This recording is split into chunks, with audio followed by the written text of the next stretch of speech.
Now, this algorithm is very simple. Conceptually, I think it's very clear how it works. But there are a number of tricky details, and this is very typical of automatic memory management algorithms. And there's actually a serious problem with the mark phase, and this is also typical of garbage collection algorithms. Now, notice that we only run this algorithm when we are out of space. Okay, so the whole point is that we're garbage collecting because there's no more system memory available for allocating new objects. And yet, we have this to-do list, okay? And notice that the work list was not bounded in size. There was no guarantee about how many elements were going to be on the to-do list, and I think it's easy to see that that data structure could actually be fairly large, right? And so we can't just allocate a fixed amount of space for the to-do list or reserve some constant amount of space. But we need to deal with the fact that we actually don't have any space at all when we get around to doing a garbage collection. Now, there is a trick that can be used to maintain the to-do list during the mark phase without having to use any extra storage, and that is to do what is called pointer reversal. So when a pointer is followed, it's going to be reversed to point back to its parent. And this is going to allow us actually to track what elements or what objects in the heap still need to be processed without having to use any extra space. And let's just, if you don't understand that, I'm going to do an example in just a second. I want to mention a second problem as well, and that is, where is the free list stored? And this is a little easier to see how that works. So the free list consists of blocks of memory, and we just use the space in these blocks to maintain the free list. So perhaps the first word or something of the block of memory will contain the size of the block, and then the second word will point to the next block in the list, something like that. But we can use the space in the blocks themselves to maintain the free list. All right, so now let's come back to this pointer reversal idea. Let's say that we have some objects, okay, and we want to track reachability, okay, and we can't maintain the to-do list, all right, in a separate data structure. And so how are we going to do that? Well, here's the idea. Let me change colors. So we're going to come in here, we're going to mark this first object. Let's say this is reachable from the root. And now, or that this is the root, the first object. And now we're going to follow the pointers in this object. And let's say this is one here, this one here is the first pointer in the object. So we're going to follow it, and then we're going to reverse it. We're going to have it point back to the parent. And so now we'll mark this object, and then we'll follow the pointers in this object. Okay, and as we go down, we'll have this pointer point back. And then we'll mark this object. And now there are no pointers in this object. And so we need to go back and process any pointers that weren't covered in the objects that we've already seen. Okay, and how do we find our way back? Well, that's what the pointer reversal was for. So we follow the blue arrow back here. As we come back, we'll restore the original pointer. So we'll get rid of the reversed pointer. There are no more pointers in this object either. So we'll go back one more object. And now, of course, this pointer will go away and we'll restore the original pointer. All right, and now we're in this object, and we see there was a second pointer that we haven't followed yet.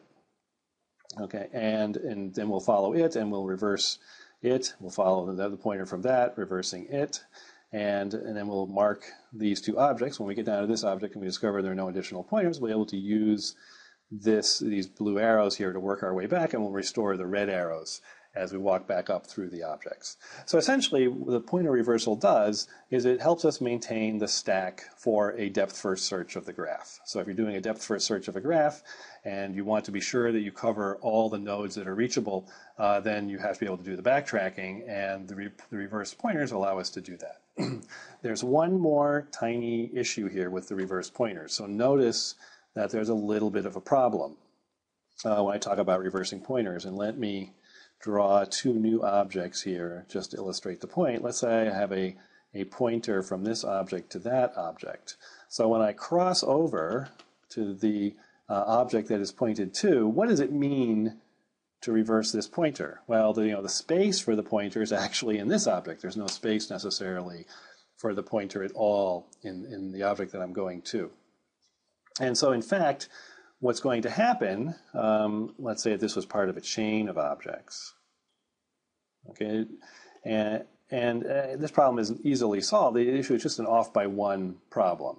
So I have space in this object for a pointer, and I can change that pointer. I don't know if I even have any pointers in this object yet.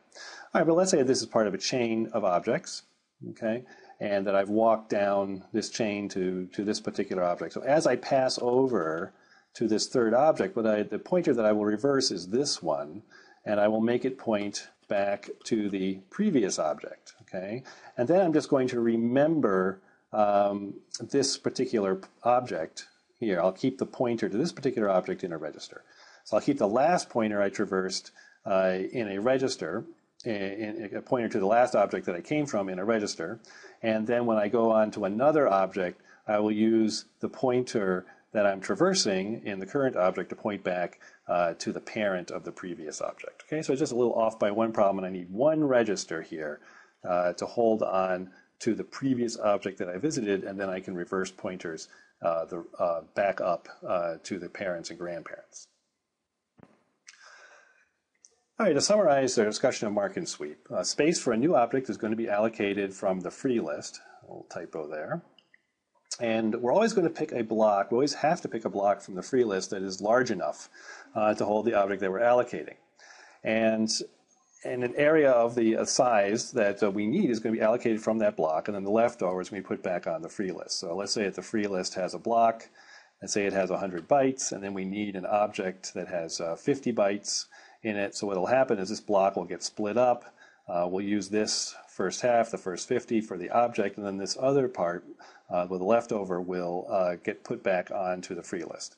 And the result of that kind of strategy where we have to find blocks that are big enough, but then we might not use the entire block, is that mark and sweep can fragment the memory. We might wind up with lots of little bits of leftover memory, maybe nothing big enough to actually hold an object, and these blocks, these little tiny blocks, might be scattered all over the place.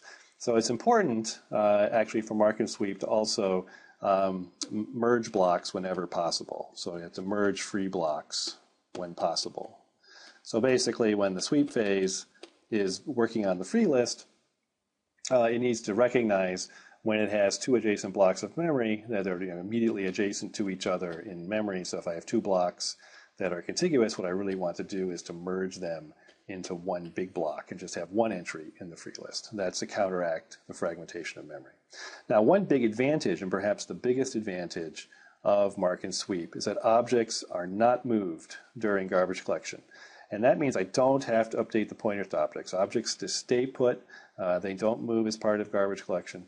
And what this means is it's actually possible to adapt mark and sweep for languages like C and C++.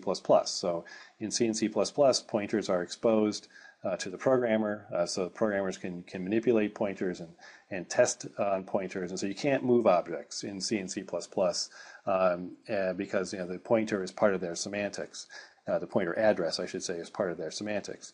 But it is actually possible, and people actually have done it, to build conservative or variations of a mark and sweep garbage collection for C and C++, precisely because the objects don't move.